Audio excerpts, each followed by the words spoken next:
हाँ तो प्यारे बच्चे, गुड मॉर्निंग। उम्मीद करता हूँ आप सब अच्छे होंगे। मैं आप सभी लोगों का मेहरा इंग्लिश वाला नामक यूट्यूब चैनल में दिल से हार्दिक स्वागत एवं अभिनंदन करता हूं। तो प्यारे बच्चे, हम लोग देख क्या रहे हैं, तो देख रहे हैं नो यूज ऑफ आर्टिकल, और ये शायद चौथा या पांचवा पार्ट होगा। तो इसमें हम लोग आगे बढ़ेंगे। तो अगला हमारा रूल है प्यारे बच्चे की nature, science, death, life, parliament, freedom, love, society dot dot etcetera. ठीक है। कह रहा है कि शब्दों के पहले सामान्य अर्थ में द का प्रयोग नहीं किया जाता है। यानी सामान्य अर्थ का मतलब कि इन शब्दों का प्रयोग अकेले किया हो। कैसे किया हो?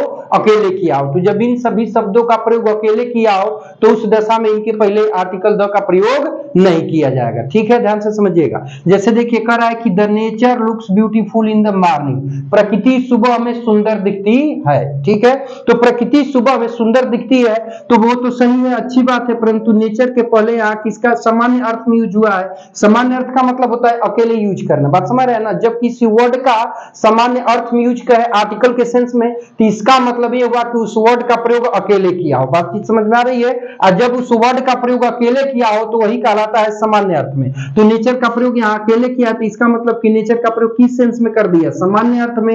और जब सामान्य अर्थ में कर दिया तो इस दशा में नेचर के पहले द का प्रयोग नहीं होना चाहिए। अब किया है तो गलत है, यहां से द को हटा देंगे, अर्थात नेचर, बस सिर्फ नेचर रहेगा यहाँ पे, ये द हटा देंगे, लिख देंगे कि nature looks beautiful in the morning. तब प्यारे बच्चे हमारा क्या हो जाएगा?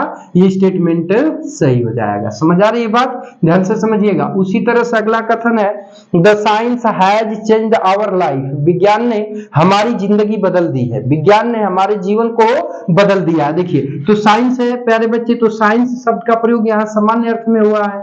और जब सामान्य अर्थ में साइंस शब्द का प्रयोग हुआ है तो इस दशा में इसके पहले आर्टिकल द का इस्तेमाल नहीं होना चाहिए। तो अब आर्टिकल द लगाया तो वाक्य हमारा क्या हुआ? ईरर हुआ। ठीक समझ आ रही है? अब इसके पहले से द को आप हटा देंगे तो ये क्या हो जाएगा? सही हो जाएगा। तो अब यहाँ पे हम क्या लिख लेंगे? साइंस हैज, इसके बाद बाकी चीजें उतार देंगे तो स्टेटमेंट क्या हो जाएगा प्यारे बच्चे? सही हो जाएगा। बात चीज समझ आई? अब देखिए, लेकिन ध्यान दीजिएगा, नोट। ठीक है, नोट का मतलब क्या हुआ प्यारे बच्चे? ध्यान दीजिएगा, नोट का मतलब ये हुआ कि अगर इन शब्दों का प्रयोग विशेष अर्थ में कर दे, पार्टिकुलराइज्ड सेंस में कर दे, ठीक है, तो उस दशा में इनके पहले द का प्रयोग किया जाता है। विशेष अर्थ का मतलब क्या हुआ कि उस नाउन को आप रूपी प्रीपोजिशन लगा के दूसरे नाउन के साथ जोड़ दे तो वही स्थिति हमारी विशेष अर्थ की स्थिति कहलाती है। जैसे देखिएगा, जिससे नेचर शब्द है अकेले आया है तो सामान्य अर्थ में है, लेकिन कह रहा है कि पार्टिकुलराइज्ड सेंस में कर दे। पार्टिकुलराइज्ड का मतलब विशेष अर्थ में, तो विशेष अर्थ का मतलब क्या हुआ? ध्यान से समझिएगा, जिसे कह दे, ध्यान से समझिएगा कि नेचर ऑफ गुड़िया, चाहे नेचर ऑफ सीमा। ठीक है प्यारे बच्चे, सीमा का नेचर इज नॉट गुड, अच्छा नहीं है। ठीक है, ध्यान समझिएगा, सीमा का नेचर अच्छा नहीं है। तो अभी गलत है, क्यों?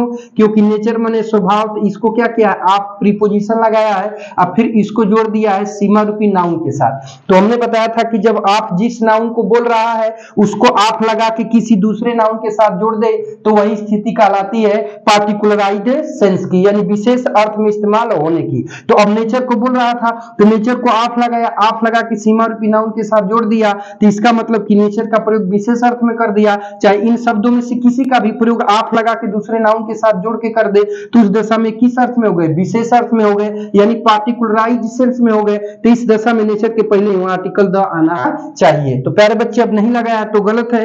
अब यहाँ पे छुटकू क्या लगा लेंगे? आर्टिकल द, यानी द नेचर ऑफ सीमा। क्या बोल देंगे? The nature of Seema is not good. तब आपका वाक्य क्या हो जाएगा? सही हो जाएगा। बातचीत समझ आई? ठीक है, इसको नोट कर लिए, तो फिर आगे बढ़ते हैं। हाँ तो प्यारे बच्चे ध्यान दीजिएगा, अब अगले रूल की तरफ बढ़ते हैं। ठीक है, ध्यान दीजिएगा। तो अगले रूल में क्या कह रहा है कि द का प्रयोग kind of, sort of, type of, variety of के बाद आए नाउन के पहले आर्टिकल, यानी ए एंड द, आर्टिकल बोले तो ए एंड द का प्रयोग नहीं किया जाता है। ध्यान से समझिएगा। अब देखिए, तो कह रहा है कि what sort of the man he is, किस प्रकार का आदमी वह है। ठीक है प्यारे बच्चे, तो देखिए अब ध्यान दीजिएगा, यहाँ पे क्या है प्यारे बच्चे? सॉर्ट ऑफ है। ठीक, सॉर्ट ऑफ के बाद आया हुआ नाउन कौन है प्यारे बच्चे? मैन है। ठीक है, तो अब देखिए इसके बाद आए नाउन के पहले, तो ये नाउन हो गया, ध्यान से समझिएगा, ये नाउन हो गया, और इस नाउन के पहले यानी यहाँ पर किसी आर्टिकल का प्रयोग नहीं किया जाएगा। तो अब ऑप्शन नंबर 2 में ये क्या बना दिया है ईरर। ईरर क्या बनाया है कि मैन के पहले किसी आर्टिकल का प्रयोग नहीं होना चाहिए। तो अब आर्टिकल द लगाया है प्यारे बच्चे ऑप्शन नंबर 2 में, तो ईरर है। द मैन की जगह सीधा सीधा हमारा क्या हो जाएगा, तो बस मैन लिख दिया जाएगा, तब हमारा वाक्य क्या हो जाएगा, सही हो जाएगा। समझ आ रही है बातचीत। अब देखिए What kind of a flower is this? यह किस प्रकार का फूल है, यह किस प्रकार का फूल है, ध्यान से समझिएगा। तो देखिए यहाँ पे काइंड ऑफ का यूज किया है, तो काइंड ऑफ के बाद आया हुआ नाउन कौन है प्यारे बच्चे, तो फ्लावर है, क्योंकि kind of, type of, sort of के बाद आए नाउन के पहले, तो हाई काइंड ऑफ के बाद आया हुआ नाउन कौन है, फ्लावर है। तो अब फ्लावर के पहले यहाँ किसी आर्टिकल का इस्तेमाल नहीं होना चाहिए। तो अब यहाँ पर आर्टिकल ए का यूज किया है कि नहीं किया है, तो ऑप्शन नंबर 2 में ईरर है। और जब इसको सही करेंगे बाबू, तो ऑप्शन नंबर 2 में ईरर को क्या करेंगे कि ए फ्लावर की जगह सीधा सीधा हमारा क्या हो जाएगा, फ्लावर, तब हमारा स्टेटमेंट क्या हो जाएगा, सही हो जाएगा। बातचीत समझ आई तो नोट कर लीजिए, तो फिर आगे बढ़ते हैं।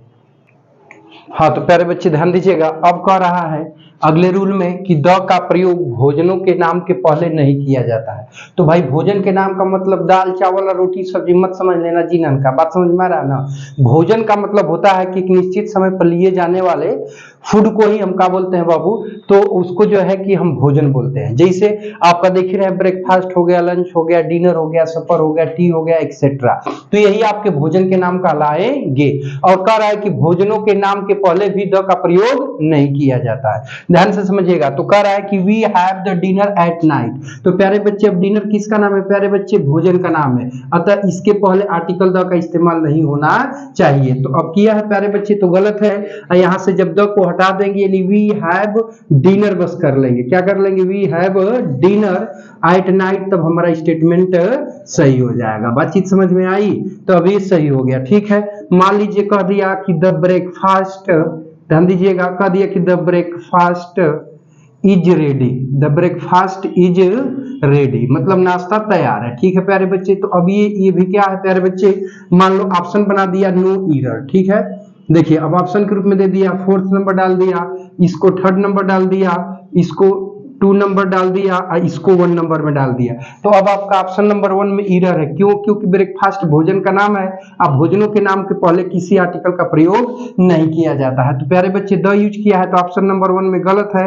और जब सही करेंगे तो इसके पहले से ब्रेकफास्ट को हटा देंगे, सॉरी ब्रेकफास्ट के पहले से द को हटा देंगे, तो अब सही हो जाएगा, सीधा सीधा हो जाएगा ब्रेकफास्ट, ठीक है। तो यहाँ से ऐसे रिलेट करके आपका क्वेश्चन बनाएगा। बातचीत समझ आई, नोट कर लीजिए, तो आगे बढ़ते हैं। हाँ तो प्यारे बच्चे ध्यान दीजिएगा, अब हम लोग बातचीत आगे बढ़ाते हैं। अब बातचीत आगे बढ़ाएंगे तो ध्यान से समझिएगा, अगला रूल कह रहा है कि by plus means of transport. Means of transport का मतलब होता है यातायात के साधन, जैसे बस हुआ, ट्रेन हुआ, जीप हुआ, कार हुआ, हवाई जहाज हुआ, ठीक है, समझ रहे हैं ना, ये सभी हमारे मीन्स ऑफ ट्रांसपोर्ट के अंतर्गत आते हैं। तो कह रहा है कि by plus means of transport के स्ट्रक्चर में, ठीक है, तो इसका मतलब हुआ कि मीन्स ऑफ ट्रांसपोर्ट के पहले चाहे बाई के पहले, दोनों में से किसी के भी पहले आर्टिकल का प्रयोग नहीं किया जाता है। समझ आ रही है बात। देखिए कह रहा है कि we goes to school by the train, no error, ठीक है प्यारे बच्चे। तब इसमें कौन से वाले ऑप्शन में गलत है, तो प्यारे बच्चे ऑप्शन नंबर 3 में गलत है। क्यों, क्योंकि बाई प्रीपोजिशन है और ट्रेन क्या मीन्स ऑफ ट्रांसपोर्ट है, ठीक है। तो इस दशा में मीन्स ऑफ ट्रांसपोर्ट के पहले वहां किसी आर्टिकल का प्रयोग नहीं होना चाहिए। तो अब यहाँ आर्टिकल द लगा के ईरर बना दिया है, बात समझ रहे हैं ना। तो सही करेंगे तो ऑप्शन नंबर 3 में ईरर है, और ईरर को हटाएंगे तो क्या कर देंगे, बाई के बाद जो द आया है उसको हटा देंगे, यानी बाई द ट्रेन ना होके बाई ट्रेन हो जाएगा, ठीक है प्यारे बच्चे। तो ये क्या हो जाएगा, सही हो जाएगा, ठीक है। अब देखिए कह रहा है कि we are going to school by a, ध्यान दीजिएगा, बाई ए स्कूटर, ठीक है, हम स्कूल एक स्कूटर से जा रहे हैं। तो अब ध्यान दीजिएगा, ये बाई प्रीपोजिशन है, ठीक है बब्बू, और ये मीन्स ऑफ ट्रांसपोर्ट है, यातायात का साधन है। तो बाई प्रीपोजिशन के बाद मीन्स ऑफ ट्रांसपोर्ट आया है, तो मीन्स ऑफ ट्रांसपोर्ट के पहले किसी आर्टिकल का प्रयोग नहीं होना चाहिए। तो अब यहाँ मीन्स ऑफ ट्रांसपोर्ट के पहले आर्टिकल द लगाया है, तो ये ईरर है, बात समझ पा रहे हैं ना। और जब इसको सही करेंगे प्यारे बच्चे तो क्या करेंगे कि बाई ए स्कूटर में से ए को हम क्या करेंगे, हटा लेंगे, यानी बाई स्कूटर कर देंगे, तब हमारा स्टेटमेंट क्या हो जाएगा, सही हो जाएगा। बातचीत समझ आई, चलो ठीक। अब देखो थोड़ा सा और समझ लो, एक ही बार नोट करना। कह रहा है कि मीन्स ऑफ ट्रांसपोर्ट का प्रयोग काउंटेबल नाउन के रूप में होने पर, यानी यातायात के साधनों का प्रयोग काउंटेबल नाउन के रूप में होने पर, यानी गिनतीवाचक संज्ञा के रूप में होने पर आवश्यकता अनुसार एन का प्रयोग किया जाता है। जैसे किसी ने कह दिया कि मैंने एक कार खरीदी है, ठीक है, तो एक कार खरीदी है का मतलब क्या है कि कार का प्रयोग अब किस रूप में कर दिया, तो काउंटेबल नाउन के रूप में कर दिया। तो जरूरत के मुताबिक इसके पहले हमने एक की अंग्रेजी किसका प्रयोग कर लिया, ए का। तो जरूरत के मुताबिक जो है काउंटेबल नाउन के रूप में अगर मीन्स ऑफ ट्रांसपोर्ट का प्रयोग करता है तो इनके पहले एन का प्रयोग किया जाता है। बातचीत समझ आ गई ना?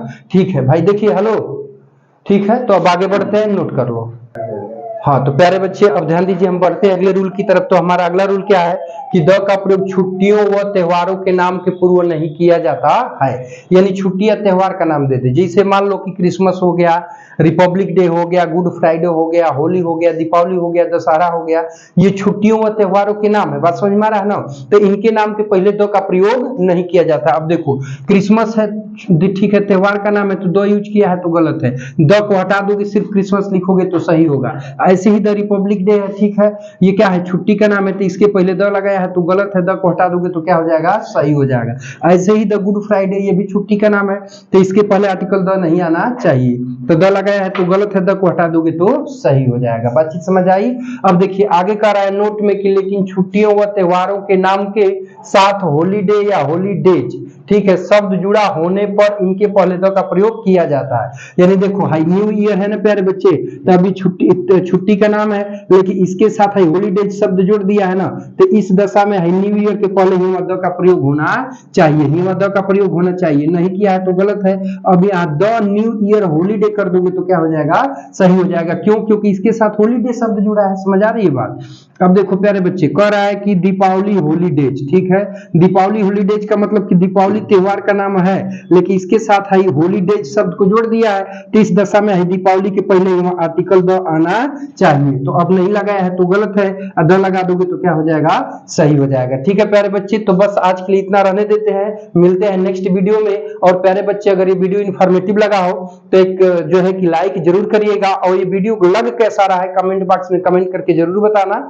और प्यारे बच्चे अगर आप मेरे YouTube चैनल पे नए हैं तो चैनल को सब्सक्राइब कर ले ताकि ऐसे इन्फॉर्मेटिव वीडियो आपको मिलती रहे, और साथ में बेल आइकन को भी दबा लीजिएगा और ऑल सेलेक्ट करके जरूर रख लेना। मिलते हैं नेक्स्ट वीडियो में, टेक केयर, बाय बाय।